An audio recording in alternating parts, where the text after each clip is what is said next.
10 লাখ টাকার চুক্তিতে 70 বছর বয়সী সুগার ড্যাডির সঙ্গে রাত্রি কাটাতে রাজি হয়েছে সুমাইয়া রিমু। হ্যাঁ ভিউয়ার্স, এমনই একটি তথ্য সামাজিক যোগাযোগ মাধ্যমে ঘুরে বেড়াচ্ছে। সুমাইয়া রিমুর অল্প চাহিদা আর অল্প স্বপ্ন নিয়েই জীবন চলছিল, কিন্তু রূপালী পর্দার চাকচিক্য রঙিন ঝলমলে দুনিয়ায় রিমুর স্বপ্ন এবং চাহিদা যেন বেড়ে কয়েক গুণ হতে শুরু করলো। এরপর আস্তে ধীরে ডিরেক্টরদের নজরে আসতে শুরু করে সুমাইয়া রিমু, এবং সুমাইয়া রিমুর এই ধরনের লুক দেখে ডিরেক্টররাও রীতিমতো পাগল হয়ে যেত। বিভিন্ন ডিরেক্টর এবং প্রযোজকরা তাকে টাকা দিত এবং 5 স্টার হোটেলে নিয়ে খাওয়া দাওয়া, বিলাসবহুল জীবনযাপন করাতো। এভাবেই অভ্যস্ত হতে শুরু করে সুমাইয়া রিমু। সেই নেশায়, সেই গুড় থেকে একসময় রিমু বের হতে পারে না।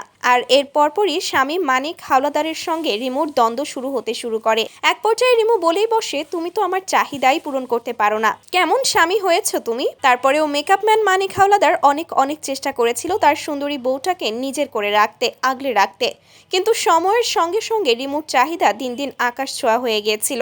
এরপর মানিক হাওলাদারের রিমুর উপর বিশ্বাস উঠে গেল, কারণ কোথা থেকে যেন সে লক্ষ লক্ষ টাকা নিয়ে আসতো। এমনকি নিজের সঙ্গে করে সে মানিককে নিয়েও যেত না কোথাও। মানিকের সন্দেহ হতে শুরু করে রিমু খারাপ পথে এগিয়ে চলছে।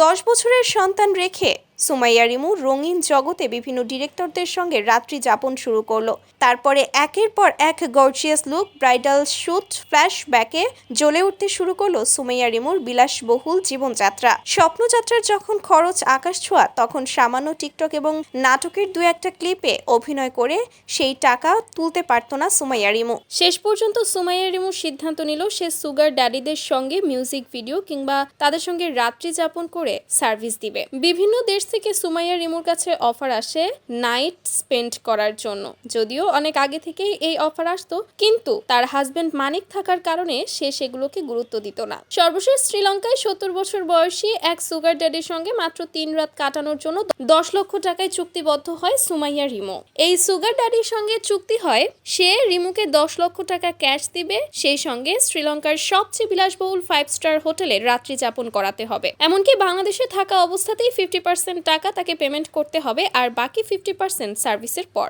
সুগার ড্যাডিও রিমুর এই কন্ডিশনে মাথা পেতে নেয়। শুধু তাই নয়, সুগার ড্যাডি জানিয়েছে যদি সে সুমাইয়া রিমুর মাধ্যমে সন্তুষ্ট হয় তাহলে আরো $2000 বাড়িয়ে দেবে। অর্থাৎ সুমাইয়া রিমু 3 রাতের জন্য টিপস সহ 12 লক্ষ টাকা আয় করে নিয়ে আসবেন, যেটা মানিক হাওলাদারের 1 বছরের ইনকাম। বর্তমানে সুমাইয়া রিমু সেই সুগার ড্যাডির সঙ্গেই সুইমিং পুলে হানি ট্রিপ কাটাচ্ছেন, তাও আবার শ্রীলঙ্কার 5 স্টার হোটেলে। আর তারই কিছু খুনসুটির ভিডিও সোশ্যাল মিডিয়ায় ছড়িয়েও পড়েছে। তো ভিউয়ার্স, বাংলাদেশের এই সম্পদকে নিয়ে আপনাদের কি মন্তব্য অবশ্যই কমেন্টে জানাতে ভুলবেন না। ধন্যবাদ।